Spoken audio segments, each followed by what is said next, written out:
Éternel, notre Père et notre Dieu, tu es le Dieu d'amour. Et en toi, il n'y a ni changement, ni ombre de variation. Et ce soir, en cette année finissant, nous sommes dans la joie de ce que tu as fait dans nos vies. Tu es le Dieu tout-puissant. Tu nous as gardés durant toute l'année 2021. Que la gloire et l'honneur te reviennent. Et je te prie, Dieu, bénis ta parole. Que cette parole ait une place maintenant dans notre cœur. Et que ta riche bénédiction soit sur la vie de ton peuple maintenant. Et au nom de Jésus, que quelqu'un dise Amen. Amen. Acclame Jésus très très très fort si tu es dans la joie ce soir. Notre dernière prédication pour l'année 2021. Et voici le titre que j'ai donné à mon message. Élargir l'espace de ta tente. Élargir l'espace de ta tente. Et comme texte biblique de référence, nous lisons dans Ésaïe chapitre 54, les versets 2 et 3. Ésaïe 54, 2. Élargis l'espace de ta tente, qu'on déploie les couvertures de ta demeure. Ne retiens pas, allonge tes cordages et affermis tes pieux. Élargir l'espace de ta tente, mon frère, ma soeur, c'est le message de notre Père en ce dernier jour de l'année 2021. Et son appel pour chacune de nos journées en 2022. C'est un appel solennel de Dieu pour ses enfants à ne pas avoir et marcher avec une vision microscopique, voire petit. Se considérer petit et insignifiant, vivre médiocrement, voir la vie et ses défis, challenges, déceptions, échecs comme étant une fatalité. Élargir l'espace de sa tente, c'est plutôt un appel à avoir une vision macrocosmique, voire grand. Voir l'ensemble plutôt que le décor et les détails. Avoir déjà en perspective la fin plutôt que de s'attarder sur le commencement. Voir le futur plutôt que la réalité présente. Voir notre destinée plutôt que notre condition actuelle. Élargir l'espace de notre tente est une sollicitation qui concerne notre mentalité, notre perception, notre vision de la vie. Dans le texte biblique de référence, Ésaïe le prophète nous exhorte à élargir l'espace de notre tente. Élargir signifie mettre au large, étendre, sauver, augmenter, dilater, agrandir, recevoir des pâturages plus larges et plus spacieux. Élargir l'espace de sa tente, c'est finalement s'attendre à Dieu. S'attendre à une visitation divine chaque jour de notre vie. S'attendre à ce que Dieu fasse quelque chose en notre faveur. S'attendre à voir Dieu rémunérer et consommer notre foi.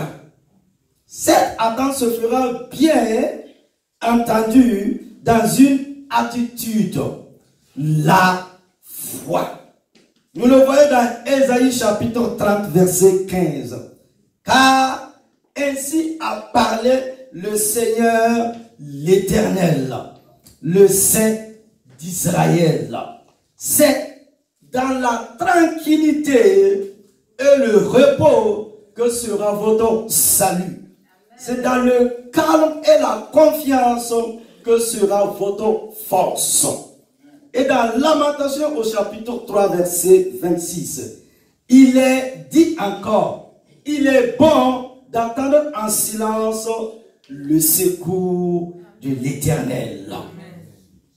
L'attente que Dieu nous appelle à élargir au-delà de symboliser le lieu de rencontre avec Dieu est un élément catalyseur pour la réalisation de sa promesse dans nos vies. C'est ce que je vous propose de voir en 2 points. Premièrement, grand 1. Pourquoi élargir l'espace de sa tente? Chaque jour, Jésus désire nous amener dans des verts pâturages nouveaux. Là où il y a de l'herbe fraîche ou de nouvelles révélations.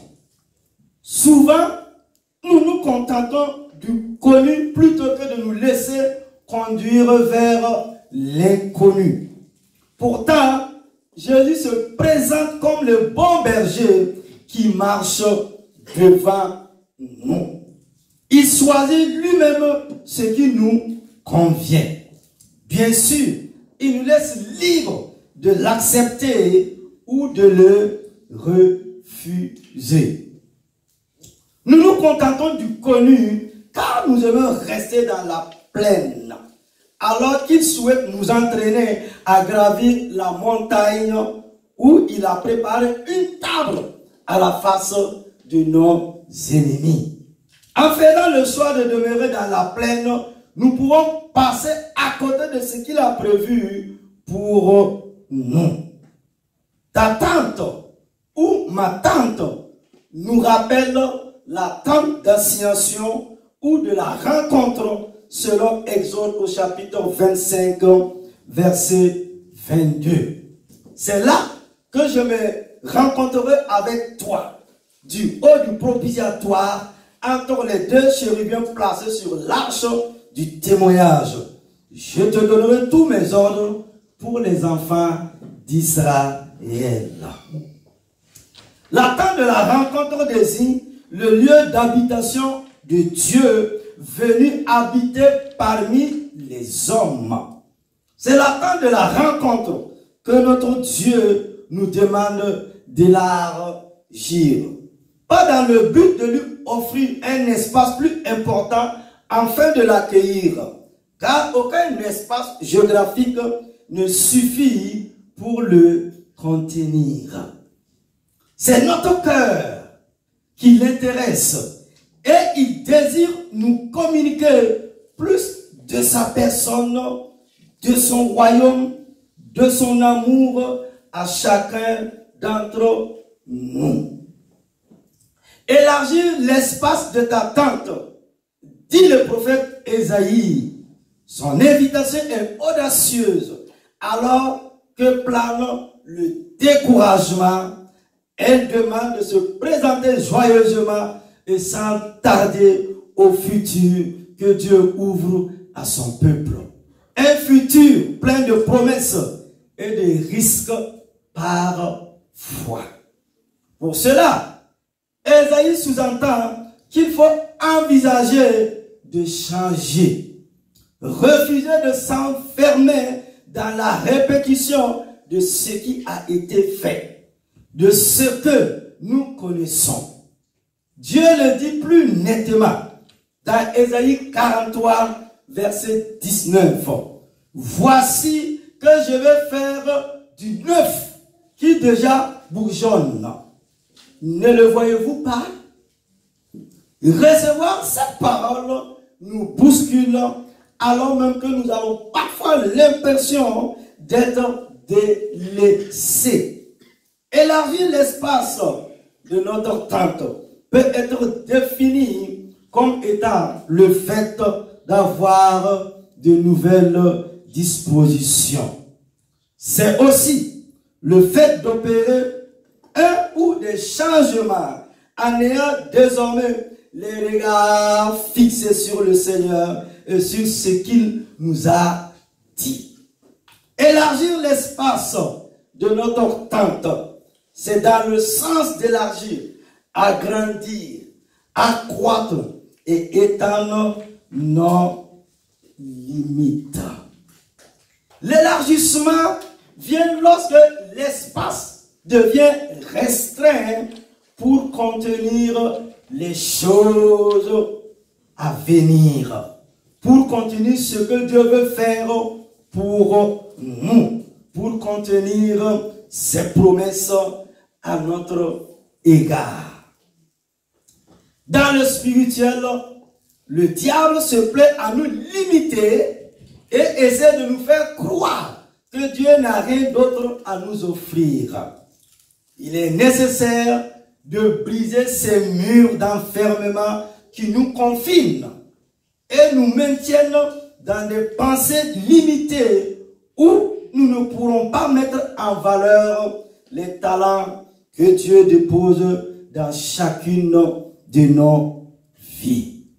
Ce genre de pensée diabolique nous empêche de travailler à l'expansion du royaume de Dieu et nous retiennent à la condition de poule, alors que nous sommes appelés à devenir des aigles.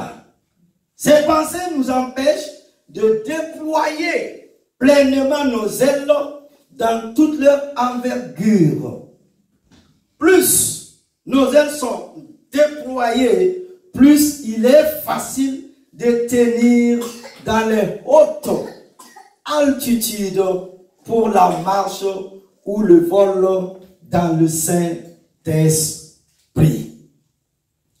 Nous devons empêcher à l'ennemi d'investir nos pensées, car notre façon de penser engendrera nos attitudes et limitera notre altitude, celle où Dieu nous attend. Il nous le confirme dans Ésaïe 55, versets 8 et 9. Car mes pensées ne sont pas vos pensées, et vos voix ne sont pas mes voix, dit l'Éternel. Autant les cieux sont élevés au-dessus de la terre, autant mes voix sont élevées au-dessus de vos voix, et mes pensées au-dessus de vos pensées. Et nous arrivons à notre deuxième point. Grand 2. Les principes pour nous aider à élargir l'espace de notre tente. Les principes pour nous aider à élargir l'espace de notre tente. Dans nos prières, nous demandons parfois au Seigneur d'élargir l'espace de notre tente, ce qui est plutôt une bonne chose.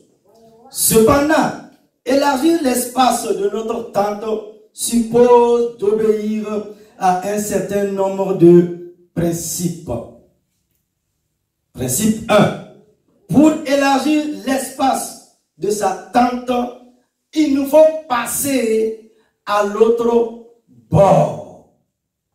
Passer à l'autre bord, c'est le fait de passer à une autre dimension dans notre intimité avec le Seigneur.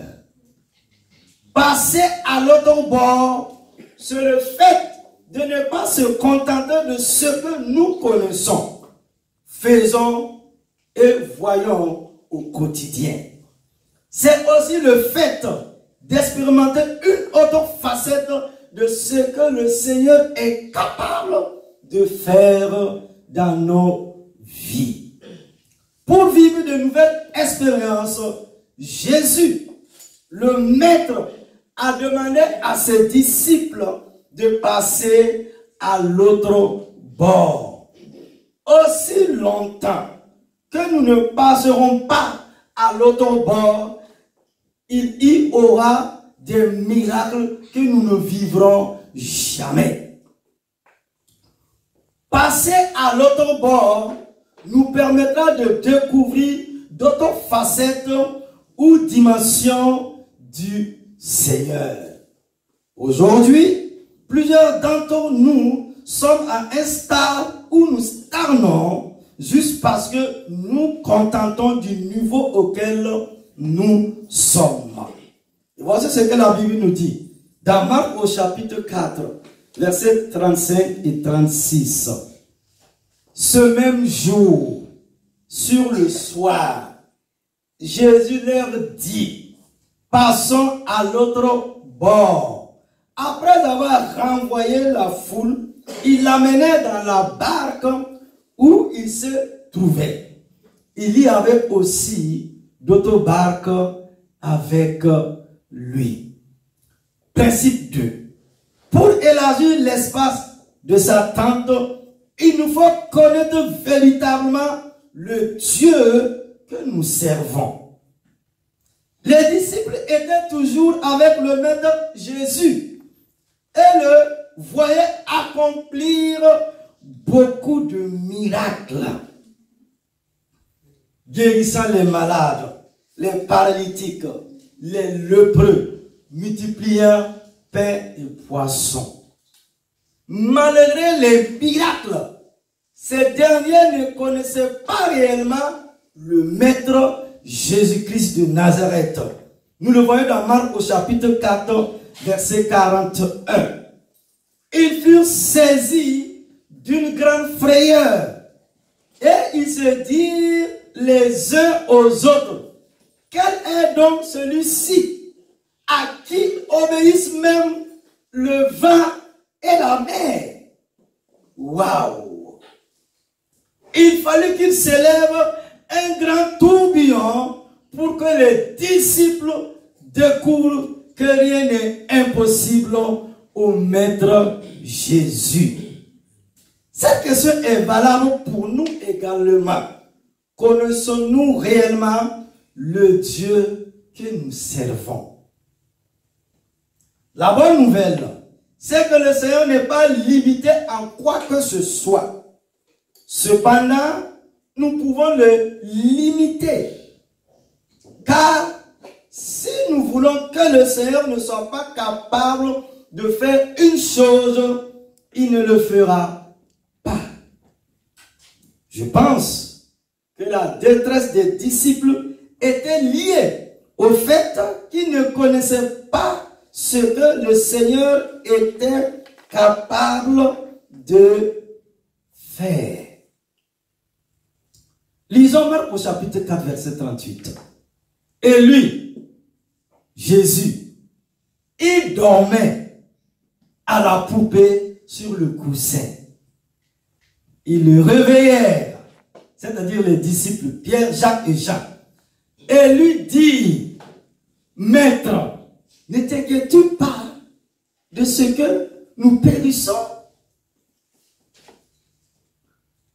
Les disciples s'inquiétaient de ce qui leur arrivait, car ils regardaient à ce grand tourbillon qui était en train de faire sombrer la barque. Pour élargir l'espace de sa tente, il ne faut pas douter de Dieu, mais il faut plutôt manifester sa foi. Principe 3.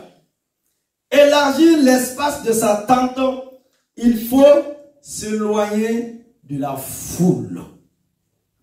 La foule peut être considérée comme une source de distraction susceptible de nous éloigner de Dieu.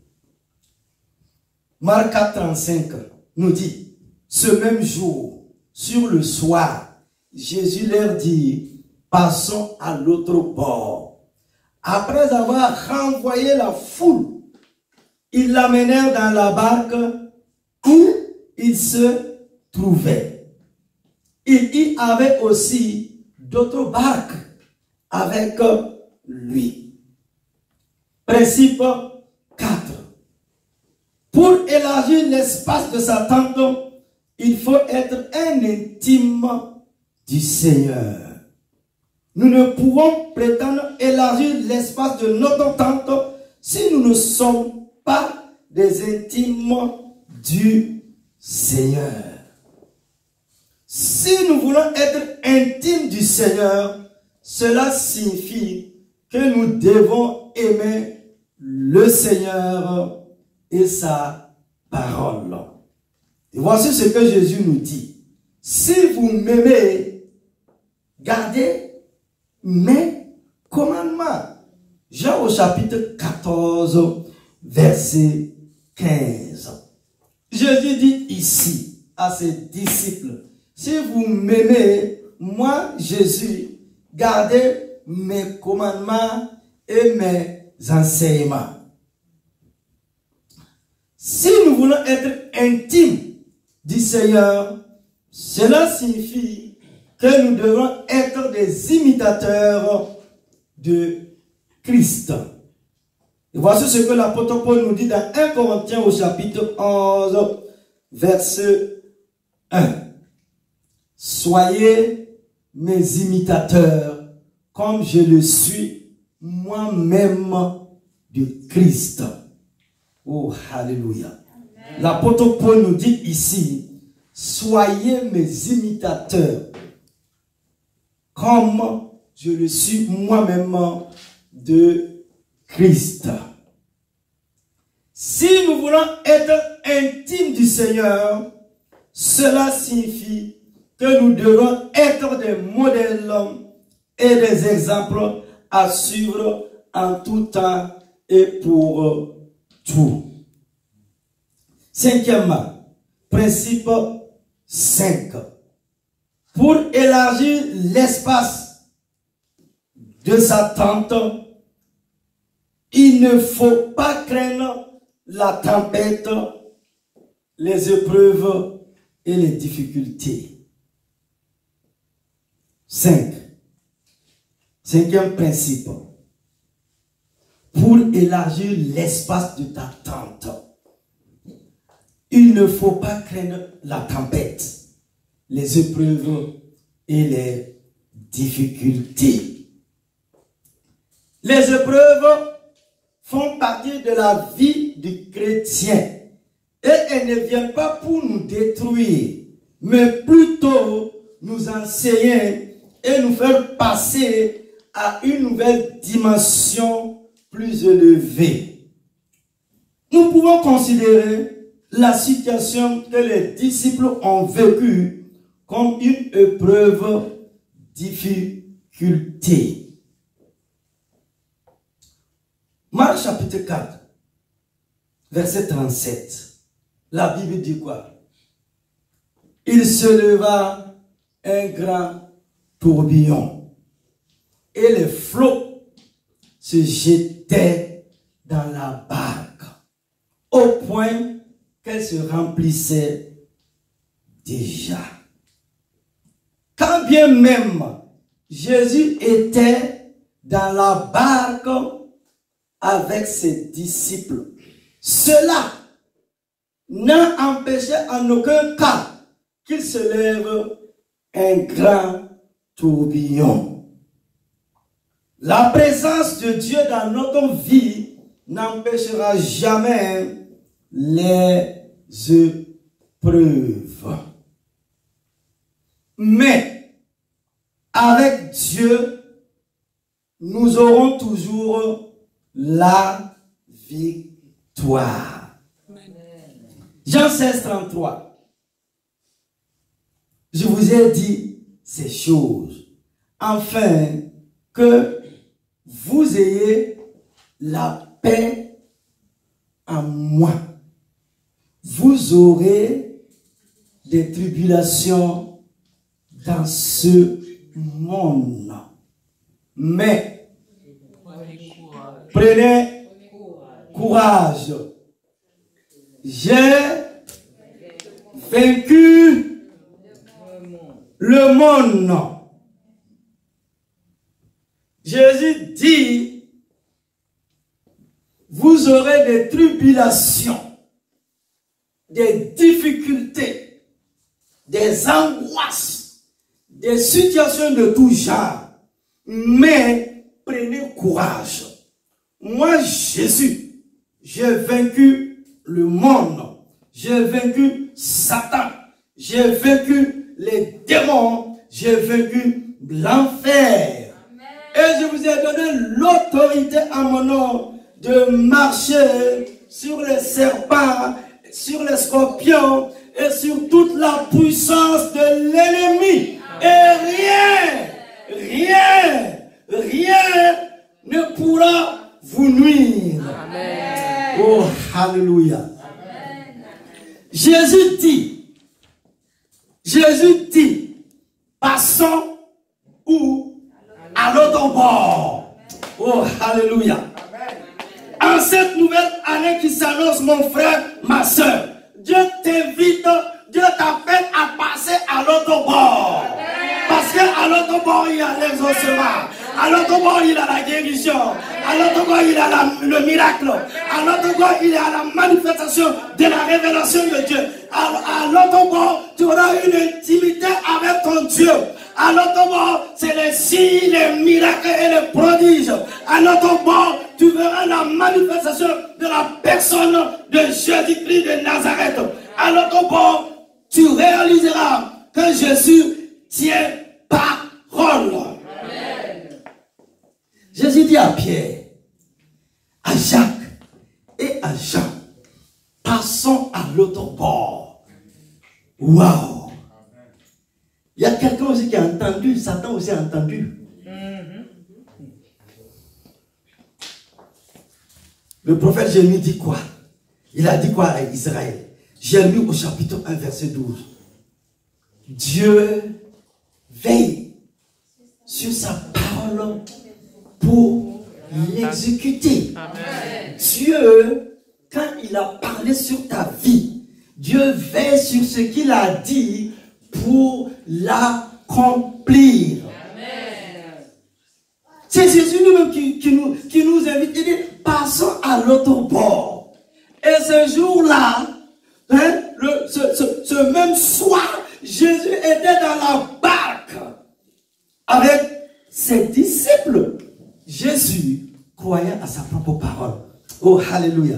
Mais de toi à moi, est-ce que les disciples ont cru? Malgré que Jésus était présent, écoute la révélation de l'Esprit. Malgré que Jésus était présent, Satan s'est levé sur la mer. La mer, c'est le monde. Et nous vivons dans ce monde. Et nous sommes dans la barque. Et Jésus est avec nous. Amen. Et il a dit, vous aurez des tribulations. Mais vous allez arriver à l'autre bord. Amen. Satan n'a qu'à jeter l'eau dans ta barque. Tu vas arriver à l'autre bord pour voir la manifestation de la toute-puissance de ton Dieu. Amen. Jésus croit à sa parole parce que Dieu met sur sa parole. Jésus dit, Dieu lui-même. Écoute la révélation. Jésus là, dans la barque, il était 100% homme. Il était 100% Dieu. Jésus savait qu'il allait arriver à l'autre bord. Donc il faisait quoi? Il dormait. Il y a des problèmes? Non. J'ai lu l'histoire de Calvin. Il était là. Satan est venu dans sa chambre. Il a senti la noirceur. Quelque chose de lui. Il a senti cette présence magnifique, démoniaque, diabolique. Il s'est levé. Il a regardé, il a dit, c'est toi Satan. Le sang de Jésus m'a lavé, justifié, sanctifié. Amen. Il n'a pas commencé à dire, je te lâche, disparais, fais-le Dieu. Non. Il a pris sa couverture comme ça, il s'est recouvert. Et il a continué à dormir. Amen. Et cette présence magnifique est partie fou.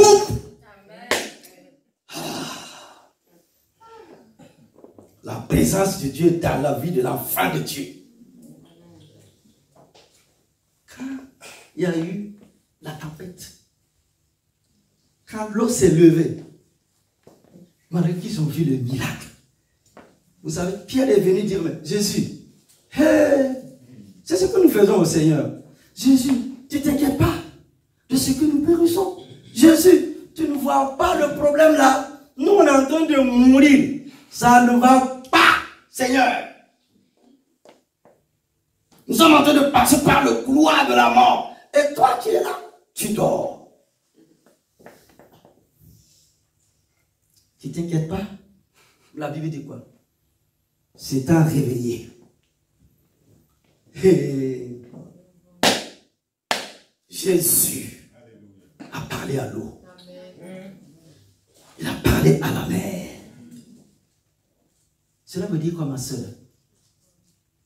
L'eau a des oreilles. Et l'eau a entendu les paroles de son Créateur. Parle à ta situation. Commande, proclame, confesse. Jésus regarde l'eau. Ce jour-là, l'eau a compris, hein, c'était le Créateur. Est-ce que vous comprenez? C'était le Créateur de l'eau qui était là. Il a parlé à l'eau. Oh, alléluia. Et enfant de Dieu, oh, à quelle eau? Quand Jésus a parlé, l'eau a dit, hey, mon Créateur a parlé. Waouh! Le calme est revenu. Et ces mêmes disciples ont dit, quel est cet homme-là même qui a autorité sur les éléments de la nature? Amen. Oh, alléluia. Amen. Jésus est Seigneur. Amen. Oh, alléluia. Jésus est Seigneur. Oh, alléluia. Jésus est Seigneur. Cette nouvelle année qui s'annonce, il va calmer les tempêtes dans ta vie. Parle à la situation, parle au problème, parle à la maladie. Silence, tais-toi au nom de Jésus. Amen. Oh, alléluia. Amen. Jésus est présent dans ta vie. Pourquoi t'inquiéter? Pourquoi se lamenter? Oh, alléluia. Je vais conclure. Conclusion. Ce soir, avant d'entrer dans cette nouvelle année, je vais inviter chacun de nous à faire des efforts pour accomplir ce que notre Père nous demande et rentrer dans notre espace de gloire. Pour cela, il nous faut élargir l'espace de notre tente. Nous allons prier et proclamer en ce sens que le Seigneur nous vienne en aide. Amen. Au nom de Jésus, que quelqu'un dise Amen. Acclame Jésus de Nazareth. Oh, alléluia, alléluia. Acclame le Seigneur de Dieu. Alléluia.